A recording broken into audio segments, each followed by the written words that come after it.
आज हम बात करेंगे objective and strategy for conservations कि जो संरक्षण है वाइल्ड लाइफ का उसका उद्देश्य और उपाय क्या है। वाइल्ड लाइफ कंजर्वेशन का जो इनका संपदा का जो संरक्षण है वो इतना आवश्यक क्यों है। तो देखते हैं कि इकोसिस्टम में जो बायोटिक और एबायोटिक जो फैक्टर्स हैं उनके मध्य पारिस्थितिकीय इक्विलिब्रियम को बनाए रखने के लिए इसका स्टडी जरूरी है। यह ग्लोबलाइजेशन लेवल पर विभिन्न जो स्पीसीज हैं उनके जीन पूल के कंजर्वेशन हेतु वर्तमान में उपलब्ध प्लांट और एनिमल्स स्पीसीज के सर्वाधिक उपयोग हेतु उपरोक्त तीन उद्देश्यों की पूर्ति हेतु हम क्या करेंगे कि उनका निम्न तरीकों से हम उनका कंजर्वेशन का उपाय अपनाएंगे। पहला है अर्बनाइजेशंस एवं अदर डेवलप्ड प्लान्स को लागू करने के लिए नेचुरल हैबिट और हैबिटेटों को नष्ट होने से बचाना होगा कि उनके जो आवास स्थान हैं उनको हम बचाएं। शहरीकरण या अन्य जो विकासीय योजनाओं का नाम लेकर हम उनको उजाड़ते हैं तो उनको बचाना बहुत ज़रूरी होता है। संकटग्रस्त और असुरक्षित एवं दुर्लभ प्रजातियों के संरक्षण पर विशेष ध्यान दिया जाना चाहिए कि उनको जिनको ज़रूरत है बहुत ज़्यादा, जो अपने आप को ख़त्म करने की कगार पर हैं, उनको उनका कंजर्वेशंस होना बहुत ज़्यादा ज़रूरी है, उनका संरक्षण बहुत ज़्यादा ज़रूरी है। जो नेशनल्स एवं जो ग्लोबल लेवल पर प्लांट्स ब्रीडिंग के टाइम वांछित कैरेक्टर्स वाले जीन की प्रविष्ट कराकर वाइल्ड स्पीसीज पर का टेस्ट और सुरक्षा की जानी चाहिए कि उनको जो हम चाहते हैं, जो कैरेक्टर्स, जो गुण, जो वांछित लक्षण हैं जिनको हम चाहते हैं वो हैं कि नहीं हैं। विशिष्ट वन्यजीवों के परिरक्षण के प्राकृतिक आवास का पता लगाना कि वो विशिष्ट जो वाइल्ड एनिमल्स है उसका प्रिजर्वेशंस और नेचुरल हैबिट का पता लगाने के लिए नेशनल लेवल पर एक अभियान चलाना चाहिए। वाइल्ड जीवों की जो नेचुरल हैबिट में इनकी सुरक्षा हेतु पानी और ज़मीन का उचित उपयोग होना चाहिए। दो देशों के मध्य नई स्पीसीज के प्रवेश के लिए द्विपार्श्विक संबंधों का होना बहुत ज़रूरी होता है। जिस इकोसिस्टम में पारितंत्र में संकटग्रस्त एवं असुरक्षित वन्य प्रजातियां उपस्थित हों उनको सुरक्षा की दृष्टि से प्राथमिकता देनी चाहिए।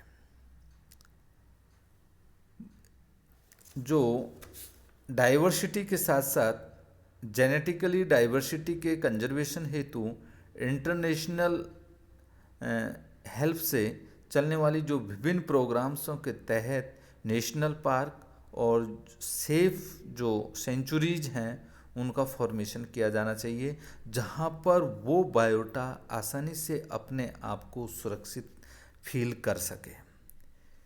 किसी कंट्री में इको एक्सोफ्लोटेड वाइल्ड एनिमल्स के कंजर्वेशन हेतु एकांतरित विधियों को उपयोग में लेना चाहिए। बंद परिधि में रखे जाने वाले संकटग्रस्त और वन्य प्रजातियों के प्रजनन कार्य को बढ़ावा दिया जाना चाहिए कि एक बाइंड करके एक बाउंड्री में रखने वाली जो संकटग्रस्त जातियां हैं उनको आधारभूत उनकी जो सुविधाएं हैं उनको प्रदान करें और वहाँ पर वो रिप्रोडक्शन के लिए वो जगह सहज हो और वहाँ अपनी संतति को वो ज़्यादा से ज़्यादा बढ़ा सकें। अलक्षित प्रजातियों के निष्कासन से बचने के लिए प्रीडेटर और पेस्ट कंट्रोल मैनेजमेंट प्रोग्राम को चालू किया जाना चाहिए। मतलब हमको जो अलक्षित यानी जिनका अपना टारगेट नॉन टारगेट जो स्पीसीज हैं उनके निष्कासन से बचने के लिए प्रीडेटर और पेस्ट मैनेजमेंट होना चाहिए कि हमको बिल्कुल टारगेट वाले को ही एनिमल्स के ऊपर अटैक करना है, अदर पे नहीं करना है, उनको सुरक्षित रखना है। सामान्य जन में वाइल्ड एनिमल्स की इम्पोर्टेंसी एवं उनके जो विलुप्तीकरण के कारणों की जानकारी होनी चाहिए कि उनका विलुप्तीकरण के कारण कौन कौन से हैं। वाइल्ड एनिमल्स की अविधिक शिकार पर पूर्णतया प्रतिबंध होना चाहिए तथा इस हेतु दंडनीय कानूनों का प्रावधान होना चाहिए। वर्तमान में उपस्थित सेंचुरीज में सुधार किया जाना चाहिए कि वहाँ ये देखा जाना चाहिए कि जो पर्याप्त सुविधाएं हैं होनी चाहिए वो हैं या नहीं है तो उनमें उन चीज़ों को प्रोवाइड कराना चाहिए जिससे कि वहाँ रहने वाली जो प्रजातियां हैं वो आराम से वहाँ पर निवास कर सके बिना खौफ के। जो सेंचुरीज हैं उनके चारों ओर बफर बेल्ट का फॉर्मेशन किया जाना चाहिए जिससे कि डायरेक्ट कोई भी अटैक होगा वो वहाँ पर नहीं हो, पहले जो बफर बेल्ट है उसमें आए। और जो इम्पोर्टेंट प्लांट्स और वाइल्ड एनिमल्स हैं उनके निर्यात पर प्रतिबंध होना चाहिए कि हम उनको किसी अदर कंट्री में नहीं भेजेंगे। और वाइल्ड एनिमल्स की जो पॉपुलेशन साइज है उसके विस्तार के लिए साइंटिफिक मेथड का यूज करना चाहिए कि उन पॉपुलेशन का साइज किस तरह से बढ़ाएं, उसमें मतलब साइंटिफिक जो मेथड्स हैं उनको यूज करें जिससे कि उनको बिना नुकसान किए उनको बढ़ाया जा सके। वाइल्ड एनिमल्स कंजर्वेशंस एवं इसके समुदाय में उपादेयता विषय पर पाठ्यक्रम स्कूल स्तर पर प्रारंभ किया जाना चाहिए जिससे कि एक अच्छा मानव बच्चे बन सकें और इसको समय पर ही वो समझें और लोगों में जागृति पैदा करें जिससे कि इनका जो कंजर्वेशन का जो फॉर्मूला है उनके माइंड में आया है उसको आम आदमी तक पहुँचे और एक जागृति पैदा हो। अब है conservation of wild life in India. अब हम बात बहुत सारी अपन ने कर चुके कि क्यों ज़रूरी है, किस लिमिटेशन तक होना ज़रूरी है और इनको हम किस तरीके से कर सकते हैं। तो इन सब जो कंजर्वेशंस का है क्यों ज़रूरी है, पहले अपने माइंड में यह आना चाहिए क्यों ज़रूरी है, किसका ज़रूरी है और कैसे करें। और उनको यदि हम उन मेथड्स को यूज़ करेंगे तो हम उसमें कितने सफल हो पाएंगे, कितना सक्सेस होंगे। तो इस तरीके से हम जो वाइल्ड लाइफ कंजर्वेशंस है उसको एक मूर्त रूप दे सकेंगे और उनका कंजर्वेशन कहीं इतना ज़्यादा न हो कि वो आने वाले समय में वो बहुत ही ज़्यादा हो जाएं और हमारे लिए एक समस्या बन जाए। जैसे कि जब उनकी संख्या ज़्यादा बढ़ जाएगी तो भी हमको दिक्कत है। उनका एक इक्विलिब्रियम यानी कि एक साम्य होना ज़रूरी है। यदि साम्य नहीं होगा तो उनकी कम भी हमको दिक्कत होगी। पहली बात तो माइंड में आना चाहिए कि कंजर्वेशन क्यों ज़रूरी है, क्यों हम जीवों को बचाएं।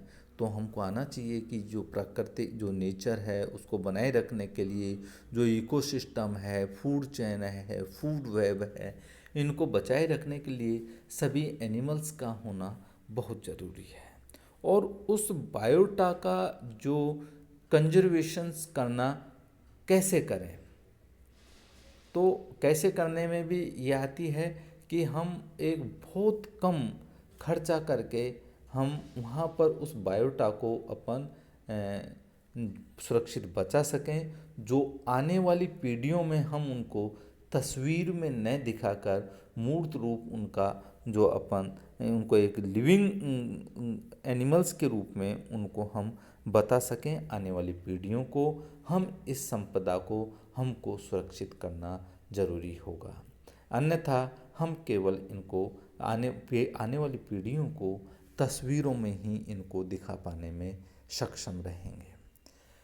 अब आने वाली जो कितनी सारी प्रॉब्लम्स हैं उनके कंजर्वेशन के लिए, उन जो प्रॉब्लम्स हैं जो आगे बैरियर्स हैं उनको हम किस किस स्टेप में बचा सकते हैं।